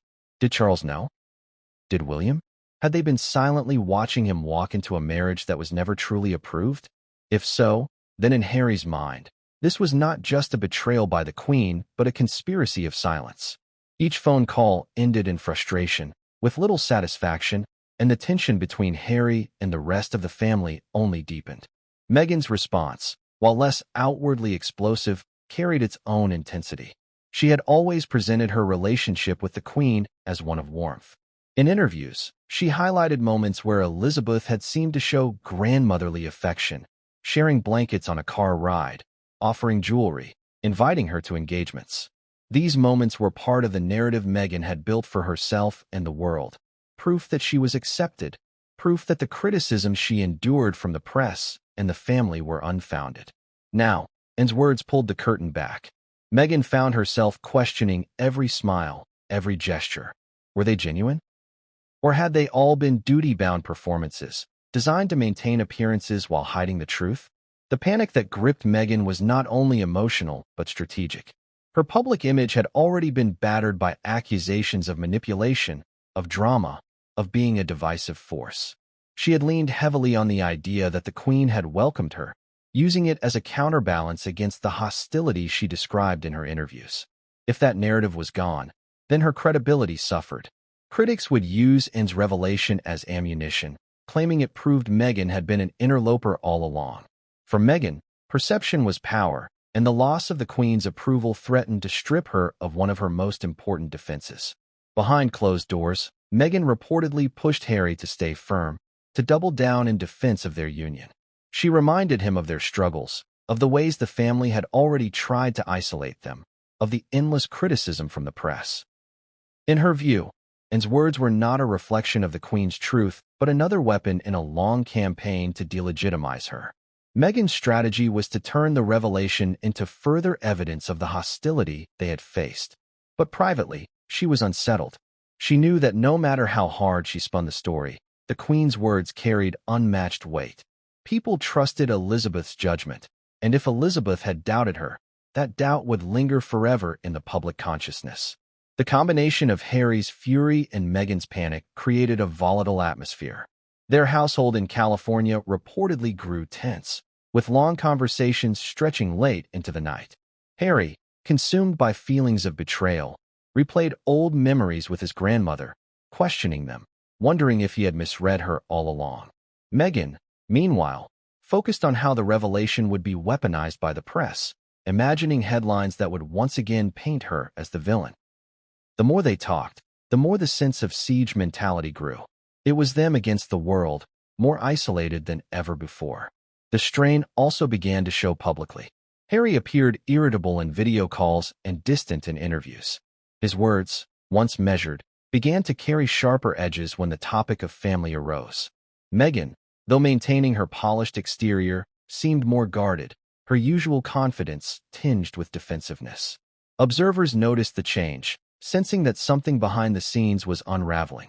And in truth, it was. Anne's revelation had destabilized the narrative they had so carefully crafted since leaving the monarchy, and they were scrambling to find their footing. What made the situation particularly painful for Harry was the personal nature of the betrayal. He had idolized his grandmother, often describing her as the one constant in his turbulent life. Even after leaving royal duties, he maintained respect for her, drawing a line between her and the rest of the institution he criticized. Now, that distinction was harder to maintain. If the Queen herself had doubted his marriage, then perhaps the institution and the grandmother he loved had never been separate at all. That realization deepened his rage and his despair. For Meghan, the panic carried a different flavor. She feared the long-term consequences of Anne's words. Public opinion, already divided, could tilt further against her. Opportunities, partnerships, and the carefully built brand around her identity could suffer if the Queen's doubts became the defining narrative. Meghan was a strategist, and she knew perception was reality. The panic was not just about hurt feelings, it was about survival in the public arena. She needed a counter-narrative, a way to reclaim the story before it consumed them both. Together, Harry's fury and Meghan's panic created a storm that threatened to engulf not just their household, but the fragile balance of their relationship with the wider family. Anne's revelation had landed like a stone in a pond, and the ripples were spreading fast. The more Harry lashed out, the more Meghan strategized, and the further they drifted from any chance of reconciliation with the royals. What remained was a sense of siege, of being cornered by a truth they could not refute and could not escape. When Anne's revelation exploded into the public sphere, the monarchy found itself in a familiar but treacherous position. The institution had weathered countless scandals over the decades, but this one cut to the very heart of its credibility. The Queen's approval of royal marriages was not just ceremonial. It was symbolic of unity, continuity, and legitimacy. To have it revealed, by her own daughter, that Elizabeth had never truly approved of Harry's union with Meghan was a blow that could not be easily brushed aside. The palace machine, built on silence and careful messaging, went into overdrive. The first instinct, as always, was containment. Courtiers huddled in back rooms, debating whether to issue a denial, to remain silent, or to offer a vague statement that could dampen the flames without feeding them further. The challenge was unprecedented, and was not some distant relative or tabloid source. She was the Queen's daughter, a figure known for her honesty. To deny her words outright would risk calling her a liar, something the institution could never do publicly. To confirm them would be catastrophic. That left only one option: carefully chosen silence, the kind that lets speculation swirl without official confirmation. And so, the palace released a brief statement. It reaffirmed the Queen's love for her family, praised her lifelong dedication to service, and refused to comment on private family conversations. To seasoned royal watchers, the meaning was clear. Anne's words would not be denied, but they would not be acknowledged either. This strategy, familiar in past crises, was designed to let the story burn itself out. But the public was less willing this time. The revelation had struck a nerve, and silence was interpreted not as dignity, but as evasion. Behind the walls of Buckingham Palace and Clarence House, emotions ran high. Charles was said to be furious, not at and for speaking the truth, but at the timing. As the new king, he was desperately trying to establish his reign, to prove he could command the same stability his mother had embodied. This revelation threatened to undermine his efforts, dragging the family back into the chaos of Harry and Meghan's drama. He reportedly summoned aides, demanding strategies to shift the media focus, perhaps through public appearances or carefully staged charity initiatives. But even he knew this storm would not pass quickly. William's reaction was more complicated. He had long harbored doubts about Meghan himself, having warned Harry years earlier about rushing into marriage. On some level, Anne's revelation vindicated him. But vindication did not bring relief. Instead, it deepened the rift between him and his brother. He knew Harry would see this as proof that the family had conspired against him, and William braced for more accusations. Quietly, he resented Anne's bluntness. Though he admired her honesty, he understood the power of perception, and he believed some truths, however real, were better left unspoken. For Camilla, now queen consort, the scandal was another test of resilience. She had endured decades of hostility from the public and the press, and she knew how quickly narratives could turn.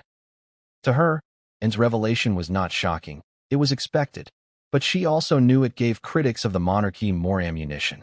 Camilla advised patience, telling Charles and others that the best course was to ride out the storm.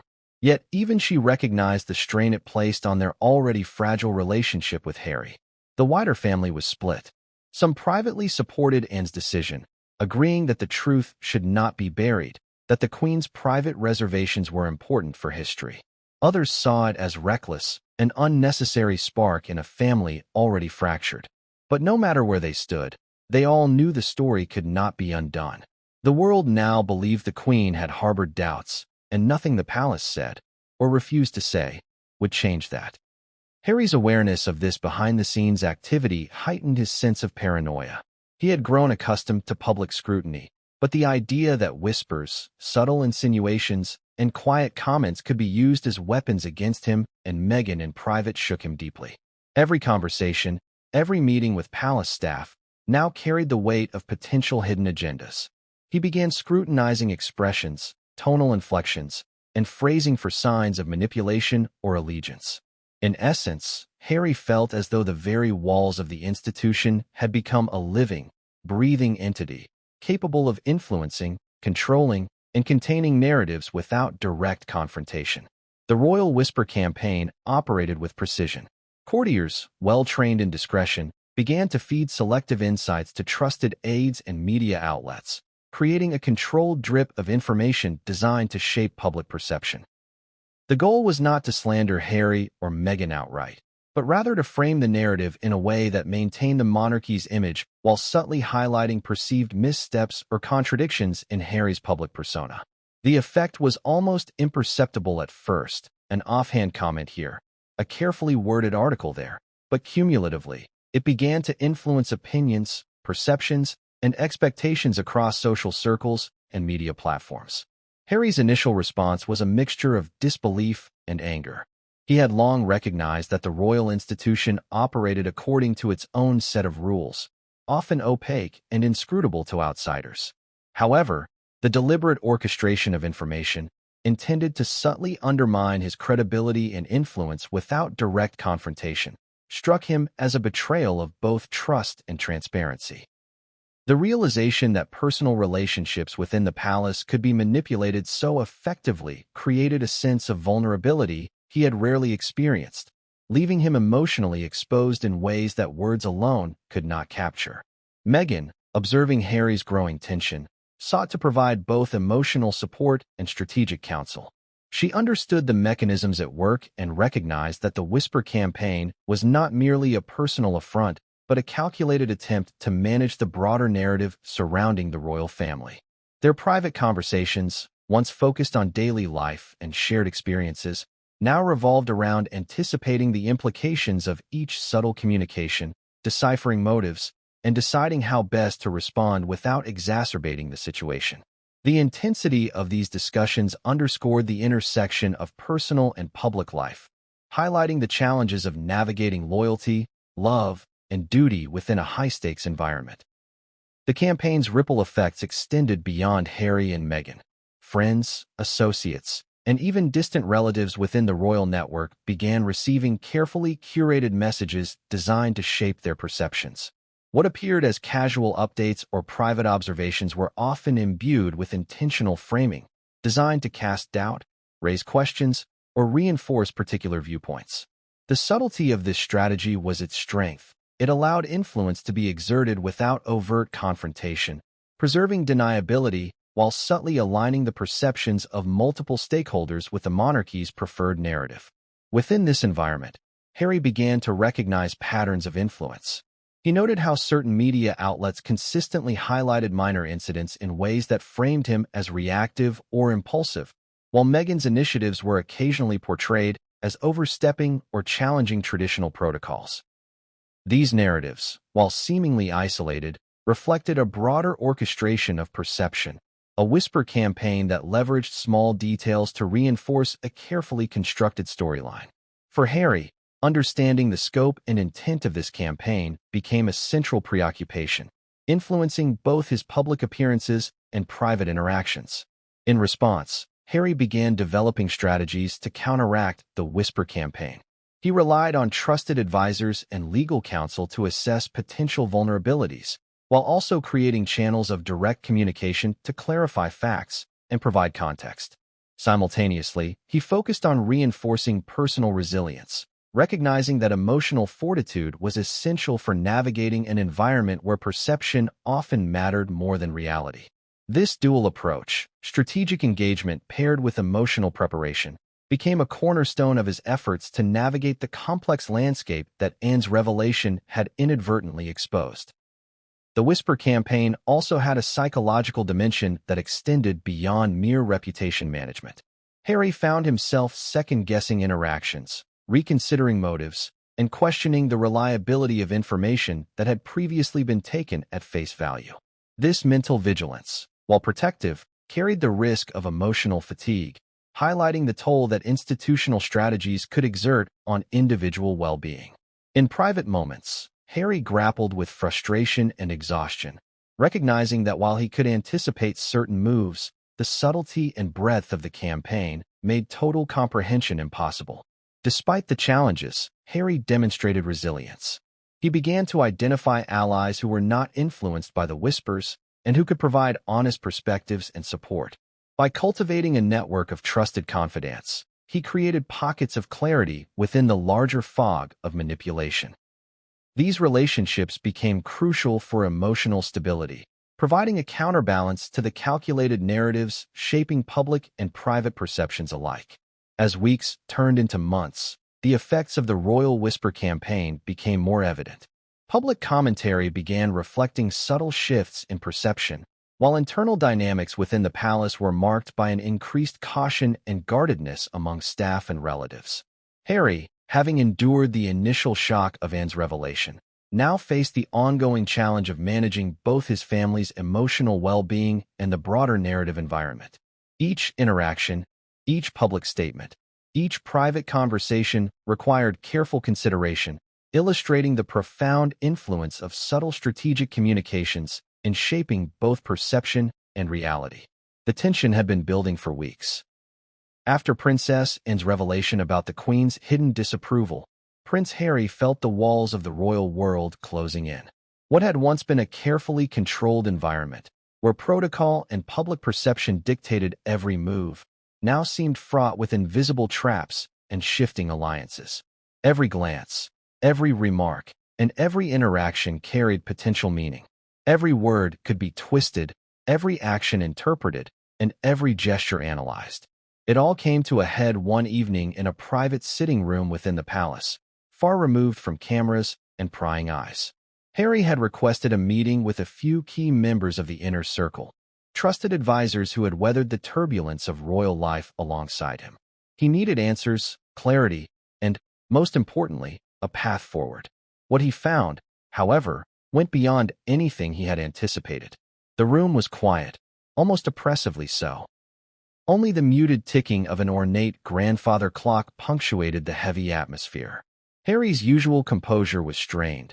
His jaw was set, his eyes sharp, reflecting a combination of disbelief and determination. This was a confrontation he had long sensed was coming, yet he still found himself unprepared for the depth of its implications.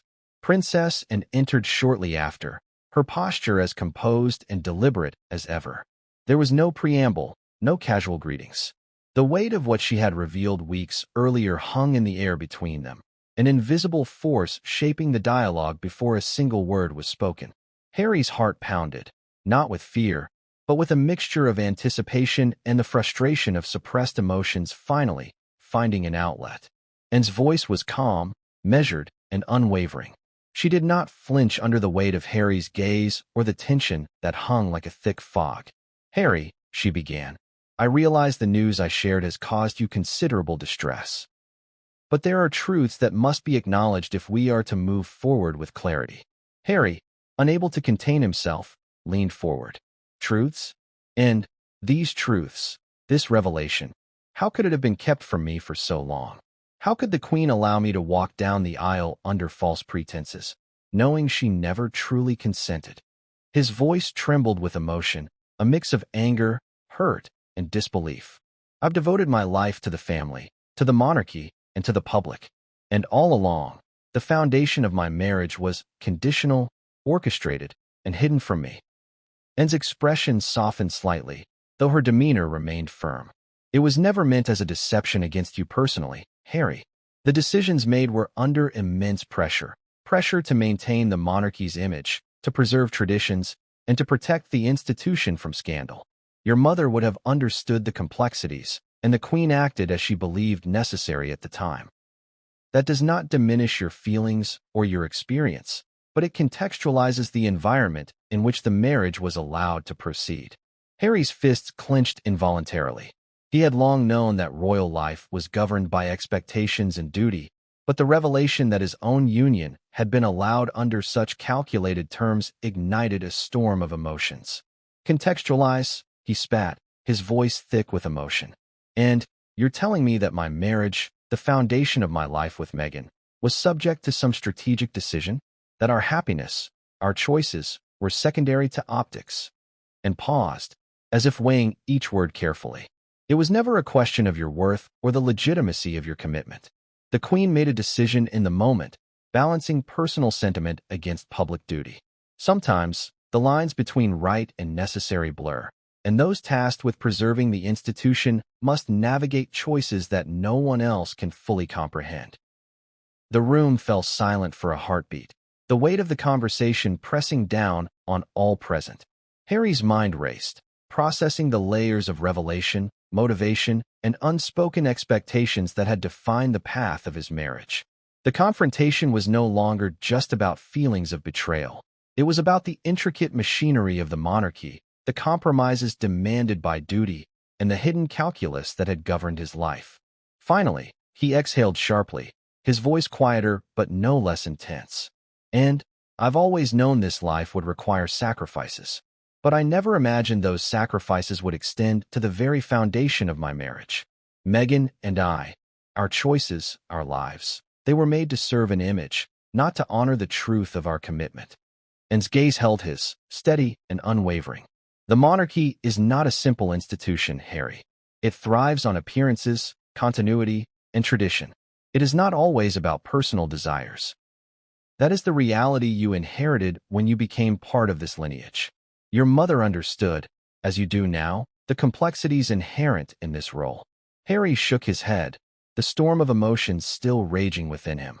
"Understanding does not equate to acceptance. I have lived in service. I have given everything to the family, and yet the most intimate and sacred aspect of my life, my marriage, was shaped by strategy rather than consent. How am I supposed to reconcile that?" Anne's voice was resolute, yet tinged with empathy. "Reconciliation is a personal journey, Harry. It will not come from directives, advice, or protocol. It comes from reflection, understanding, and, most importantly, from the choices you make moving forward. The past cannot be changed, but the future is within your control." The confrontation ended not with resolution, but with a quiet acknowledgement of the complexities at play. Harry left the room with a mixture of lingering anger, sorrow, and determination. The revelation from and had pierced the armor of his assumptions, exposing vulnerabilities and forcing him to reevaluate both his role within the monarchy and the dynamics of his marriage. Yet, within the pain and frustration, there was also a glimmer of clarity, the realization that moving forward required not only confrontation, but strategic reflection, emotional resilience, and a careful balance of personal truth against public expectation. The revelation from Princess and did not stay confined within palace walls. Word, whispers, and speculation spread with the velocity of wildfire, and Prince Harry found himself navigating a treacherous landscape of personal turmoil, family tension, and public scrutiny. Every move he made was now under microscopic observation, and the implications of Anne's disclosure threatened to destabilize the carefully maintained equilibrium of the monarchy. In the immediate days following the confrontation, Harry's private life became a delicate balancing act. He had to manage Meghan's emotions, who had sensed the undercurrents long before the revelation was made explicit. Her initial reactions were a mixture of shock, sorrow, and frustration. For her, the news confirmed suspicions she had harbored about the true dynamics of royal expectations, and it crystallized the sense of isolation she had felt navigating the royal labyrinth alongside Harry. The couple's conversations were intense and unfiltered. Alone in their private quarters, Harry and Meghan dissected the nuances of Anne's disclosure, analyzing every implication. "Do you understand what this means?" Meghan asked, her voice tight with emotion. "This wasn't just about us. This is about the monarchy controlling narratives, shaping public perception, and, at every step, overriding personal agency." Harry nodded, the weight of the truth settling heavily on his shoulders. "I've always known that our lives were under scrutiny, that duty and perception were part of the package. But knowing that even our most intimate choices, our marriage, were subject to institutional pressure, it changes everything." Outside the palace, the ripple effects were equally pronounced. The media, ever vigilant for royal intrigue, caught wind of the unfolding story. Headlines began to hint at concealed tensions, veiled conflicts, and revelations that could potentially reshape public perception of the royal family. The palace's communications team scrambled to craft responses, but the narrative was no longer under their control. Leaks, speculation, and interpretive reporting fueled a frenzy that compounded Harry's sense of vulnerability. Friends and confidants of Harry reached out, offering support, guidance, and sometimes strategic counsel. Some urged restraint, warning against public confrontation and recommending a cautious approach that would protect both personal relationships and institutional stability. Others encouraged forthright action, advocating for transparency and public acknowledgement of the truths that had been concealed. Harry was caught in the tension between loyalty, family obligations, and personal integrity. At the same time, internal family dynamics shifted in subtle but significant ways. Siblings, cousins, and close relatives began reassessing their positions, allegiances, and potential responses. Conversations that had previously been casual or routine now carried subtext, every remark potentially loaded with judgment, concern, or implicit advice. The royal family, often perceived as monolithic and impenetrable, revealed cracks that only those inside could fully understand. Harry's emotional state was a whirlwind of conflicting feelings. Anger, betrayal, and frustration intermingled with resolve, determination, and protective instincts for Meghan. He grappled with the question of trust. Who in the family could be relied upon? And how could he reconcile the love for his grandmother with the revelation of her concealed reservations? The Queen, revered and respected for decades, now appeared to Harry as both a figure of stability and a participant in a system that prioritized image over individual happiness. Strategically, Harry began to contemplate his next steps. Every decision carried weight, and the potential consequences were far-reaching. How should he navigate public appearances, media interactions, and familial engagements? What boundaries should be established with the palace, and what level of transparency was appropriate without causing irreparable harm? The balancing act required careful calibration, emotional fortitude, and a keen understanding of both optics and ethics. In the weeks that followed, Harry and Meghan made deliberate choices to fortify their private life, protect their marriage, and assert autonomy. Decisions regarding public appearances were re-evaluated, conversations about future plans became more intentional, and boundaries with certain family members were cautiously adjusted. The fallout was not just reactive, it was proactive, a strategic recalibration designed to preserve dignity, agency, and stability in the midst of emotional upheaval. As the broader public slowly became aware of the underlying tensions, commentary surged across media platforms.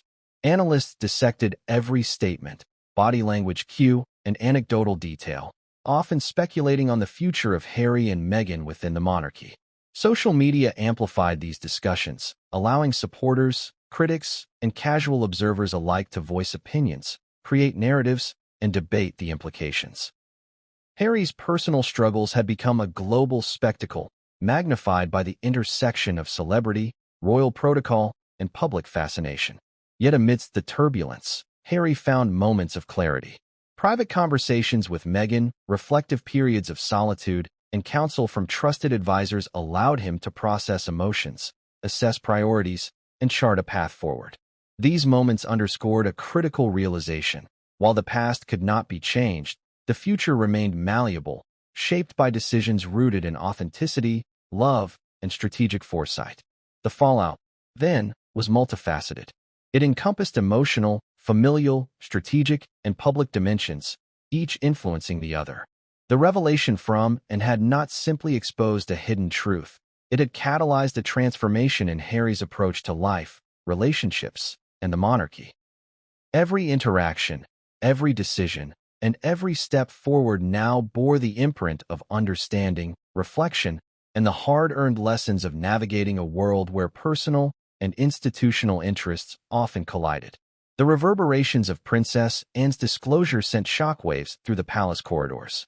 Behind closed doors, conversations were tense, hushed, and layered with the weight of protocol. Courtiers, aides, and advisors exchanged nervous glances, uncertain how to navigate the unfolding drama. For decades, the monarchy had thrived on a carefully constructed balance of duty, decorum, and public perception. Now, that balance teetered dangerously close to collapse. Meanwhile, the press devoured the revelation. Newspapers filled their pages with analysis, pulling old footage and photographs for clues. Clips of the Queen at Harry and Meghan's wedding were dissected. Her expressions, her body language, her reserved demeanor. Columnists debated whether these were signs of approval or subtle evidence of disapproval. Television panels replayed interviews with Harry and Meghan, contrasting Meghan's praise of the Queen with Anne's blunt statement. The narrative shifted daily, but one theme remained constant. The monarchy had been hiding something, and now it was exposed. The palace's decision to remain silent may have preserved its dignity, but it did nothing to ease the tension within the family. Harry, already enraged, interpreted the silence as complicity. Meghan, already panicked, saw it as abandonment. They both demanded, privately, that the palace issue a denial, a statement affirming the Queen's support of their marriage. None came. The refusal to defend them, even against Anne's words, confirmed to Harry and Meghan that they were truly alone, outsiders in a family that had turned its back. The silence also created opportunities for speculation. Commentators suggested that the revelation was part of a deliberate strategy to distance the monarchy from Harry and Meghan once and for all. Others argued it was an internal slip, a moment when Anne's blunt honesty cut through the careful choreography of palace messaging. Whatever the truth, the result was the same. The monarchy's carefully guarded image was once again in question, and its internal divisions laid bare. This was not the first time the palace had been forced to react to a scandal, nor would it be the last. But what made this moment different was its source. When controversies erupted in the past, they often came from external leaks, disgruntled staff, or hostile tabloids. This one came from Anne, a senior royal, a woman whose word carried authority. That distinction made the palace's usual strategies less effective. The public did not dismiss her claim as rumor, they accepted it as fact. And so, the palace braced for impact. Each day brought new headlines, new commentary, new speculation. Advisors worked overtime to protect the king's agenda, to ensure that Anne's revelation did not derail the monarchy's broader message of continuity and stability. Public appearances were staged to show unity, with Charles, William, and Camilla carrying on their duties as though nothing had happened. But beneath the surface, the tension was unmistakable. The Queen's private doubts, once confined to whispered conversations with her daughter, were now part of the monarchy's public story. When the revelation of the Queen's private reservations became known, the reaction outside palace walls was nothing short of seismic. For years, the public had been invited to see Harry and Meghan's marriage as a beacon of hope, an emblem of modern love triumphing over tradition. The wedding had been broadcast to millions, headlines had celebrated the blending of cultures, and commentators had praised the monarchy for finally stepping into the 21st century. Meghan's words, however, recast the entire story. Overnight, what had been hailed as progress was reframed as a reluctant compromise, and the public responded with fierce, polarizing opinions. On one side were those who felt vindicated. These were the critics who had long argued that Meghan was ill-suited for royal life, that she lacked the temperament for duty, and that her presence in the family had done more harm than good. To them, Meghan's revelation confirmed everything they had suspected. Even the Queen knew, some voices declared, pointing to Elizabeth's doubts as proof that Meghan had never truly belonged. Online forums lit up with discussions dissecting the Queen's expressions at the wedding, analyzing her body language during public engagements, and combing through years of photographs for signs of her hidden disapproval. What once looked like kindness now appeared as caution. What once looked like inclusion now appeared as obligation. On the other side were those who saw the revelation as proof of what Meghan had always claimed, that she had been fighting against a system that never wanted her in the first place. Supporters argued that the Queen's doubts explained the coldness Meghan described in interviews, the lack of support during her struggles, the indifference she faced when she sought help. How could she have succeeded, they asked, if the Queen herself had never truly approved? For this camp, Meghan's words were not a condemnation of Meghan but an indictment of the monarchy itself, a sign that even at its highest levels, the family resisted change. The divide played out in the media. British tabloids, long critical of Meghan, ran headlines emphasizing the Queen's reluctance, framing it as evidence of her foresight.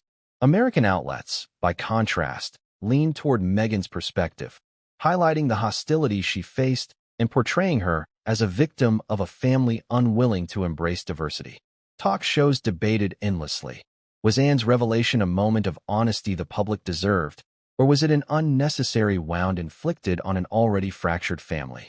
The story transcended borders, becoming a global conversation not just about Harry and Meghan but about monarchy itself and its ability, or inability, to evolve. Among the British public, the reaction was deeply personal. Older generations, steeped in loyalty to the Queen, tended to side with her judgment. They trusted Elizabeth's instincts, believing she had seen what others missed. To them, Anne's revelation was less a scandal and more a reminder of the Queen's wisdom. Younger generations, however, were more divided.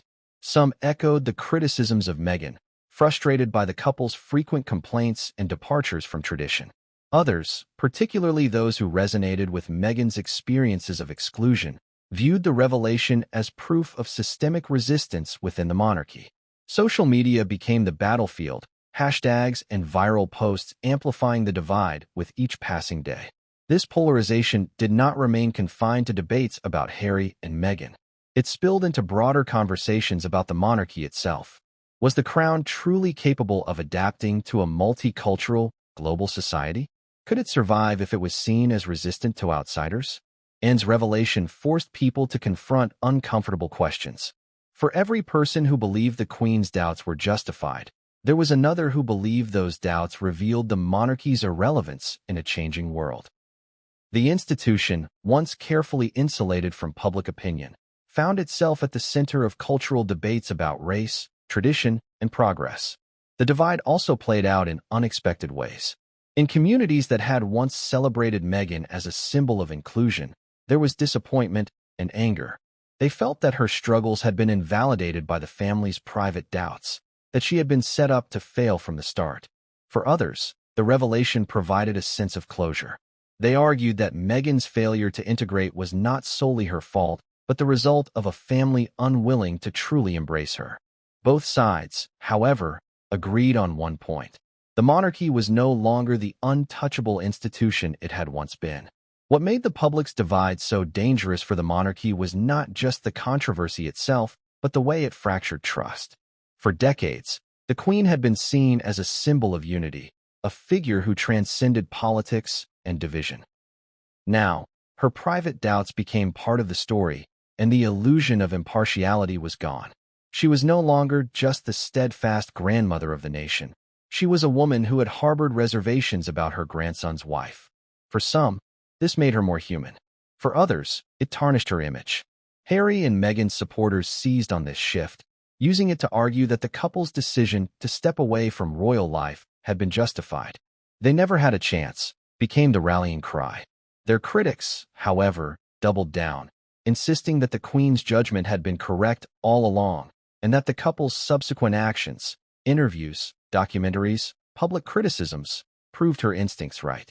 The revelation became a prism through which every event of the past few years was reinterpreted, every decision reanalyzed, every conflict reframed. As the public divided, so too did trust in the monarchy's future. Polls reflected growing uncertainty, with some segments of society questioning whether the institution could survive another generation. The divide was no longer just about Harry and Meghan. It was about what the monarchy represented in the modern world. Was it a relic of the past, clinging to outdated traditions? Or was it still a vital symbol of continuity, capable of guiding the nation through change? Anne's revelation had turned those abstract questions into urgent debates, with real consequences for the crown's legitimacy. Through it all, the image of the Queen at Harry and Meghan's wedding resurfaced again and again. Her smile, her posture, her silence. Every detail was scrutinized as the public tried to reconcile the private doubts with the public display. For many, that disconnect became the defining symbol of the monarchy itself. Outwardly polished, inwardly conflicted, projecting unity while concealing division. It was an image that both sides of the divide used to support their arguments, and it ensured that the debate would not fade quickly. In the end, the public's divide revealed more than just opinions about Harry and Meghan. It exposed the fractures within British society itself, the tensions between tradition and progress, between loyalty and skepticism, between old ways of thinking and new demands for inclusivity. Anne's revelation was the spark, but the fire it ignited burned far beyond the walls of Buckingham Palace. And as the flames spread, one truth became clear. The monarchy could no longer count on unquestioned loyalty. Its survival would depend on navigating a world where secrets no longer stayed hidden and where the public's trust could no longer be taken for granted. Behind the public storm, away from flashing cameras and relentless commentary, Prince Harry experienced a level of personal turmoil that few outside his inner circle could imagine. For months, he had tried to reconcile the image he wanted to project with the reality of what was unfolding behind closed doors. The revelation from Princess and that the Queen had never fully approved of his marriage to Meghan hit him with a force unlike anything he had experienced before. It was not simply the shock of knowing the truth. It was the devastating realization that the foundation he had built his family life on had been precarious from the start, resting not on genuine acceptance, but on a fragile compromise designed for the monarchy's public image. Harry's first reaction was disbelief. How could this have been kept from him for so long? He replayed every interaction, every moment of tension, every subtle slight, wondering if he had misinterpreted the Queen's demeanor, if the dismissals he felt, the coldness he sensed, had all been reflections of her unspoken disapproval. The mental weight of this knowledge bore down heavily, compounding the sense of isolation he had already endured over the years. In private conversations, he would sometimes pause mid-sentence, eyes staring blankly into space, as if trying to grasp the implications of Anne's revelation, which suddenly reframed his entire life story. This was not the type of shock that could be addressed with public statements or polite rebuttals. Harry felt betrayed not in the sense of minor grievances, but in a deep, almost existential way.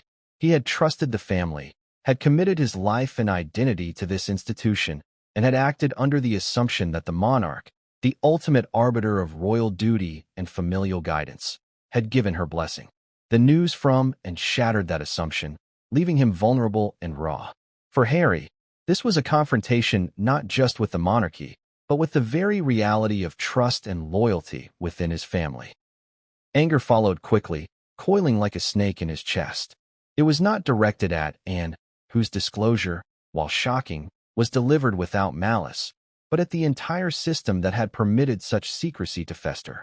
Harry questioned why the Queen had felt compelled to conceal her true feelings, and why the family had maintained a facade that required him and Meghan to act as if everything were normal. In quiet moments, he wondered whether the public smiles, the polite gestures, and the ceremonial duties had all been lies in which he had unknowingly participated. That realization cut deeper than any public criticism ever could. The weight of responsibility for Meghan and their children intensified these emotions. Harry's protective instincts, long a defining feature of his character, surged in response to the idea that Meghan had entered this environment with less than full support from the very matriarch whose approval mattered most. He replayed scenarios in his mind. Moments when Meghan had sought guidance, when she had encountered friction within the family, when challenges seemed insurmountable. He could not help but link these incidents to the underlying reality that the Queen had never genuinely consented to the marriage, and he felt a profound sense of guilt for not seeing it sooner. Isolation became his immediate refuge. Harry withdrew from social events, from public appearances, even from those members of the family he had long relied on for counsel. The revelations reshaped his interactions, introducing an invisible barrier of suspicion and caution. Conversations with close aides were punctuated by the constant need to interpret motives and intentions, to anticipate whether every word and gesture might reflect hidden allegiances or concealed truths. Even his daily routines, which had once provided structure and comfort, now felt like arenas in which he needed to guard against further shocks. Despite the turmoil, Harry's mind was active, strategizing how to respond without inflaming public tensions. He wrestled with questions of loyalty and legacy. Could he continue to serve as a visible member of the royal family, while harboring the knowledge that its leadership had withheld critical truths? What was his responsibility to Meghan, to protect her from further emotional harm? What could he say publicly without undermining the monarchy, yet still remain authentic to his own experience? Each decision felt like a delicate balancing act, one misstep potentially amplifying already tense fractures. Compounding his frustration was the awareness of media scrutiny. Harry knew that the press would interpret every reaction, every expression, every statement as part of a larger narrative.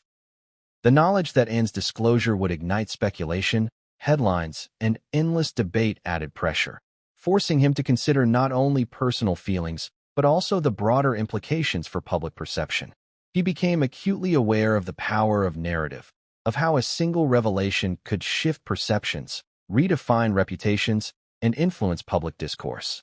The intersection of personal betrayal and public exposure created an intense psychological strain that demanded careful management. Amid the turmoil, moments of reflection offered fleeting solace. Harry would occasionally retreat into memories of quieter times with Meghan, of moments of genuine connection that had remained untarnished by royal protocol or expectation. These recollections reminded him of the motivations that had guided his actions: love, family, and the desire for authenticity, but also highlighted the fragility of those moments in the face of institutional pressure. The tension between personal truth and public duty became almost unbearable, forcing him to confront the reality that navigating both worlds simultaneously might be impossible. Ultimately, Harry's private meltdown was as much about loss as it was about anger. He grieved not only the discovery of the Queen's private reservations, but also the broader loss of trust in the system he had dedicated his life to serving. The foundation of certainty, of support and approval, had been revealed as conditional, fragile, and largely symbolic. In this emotional state, he became more protective, more introspective, and more determined to assert his own agency in a life that suddenly felt less predictable. As the days unfolded, the intensity of Harry's reactions forced him into action. Conversations with advisors, discussions with Meghan, and even moments of personal reflection became mechanisms for processing the revelation. He began formulating plans to address both personal and public challenges, seeking ways to reconcile loyalty to family with the imperative to protect those he loved. The private meltdown, while painful, ultimately became a catalyst for strategic thought and emotional recalibration. Harry's experience during this period revealed the depth of emotional vulnerability that exists behind public personas and the way familial dynamics, long hidden from view, can reshape lives in profound and unforeseen ways. In the wake of Princess Anne's revelation about the Queen's unspoken disapproval, an invisible storm began to brew within the corridors of the monarchy, far from the public eye. What started as a private disclosure soon morphed into a series of subtle, carefully orchestrated maneuvers, a whisper campaign that would ripple through every layer of royal life. While the media frenzy outside speculated on Anne's comments, inside the palace, courtiers and advisors were quietly assessing the consequences, calculating the potential fallout, and deciding which truths could be subtly amplified and which should remain shrouded in silence.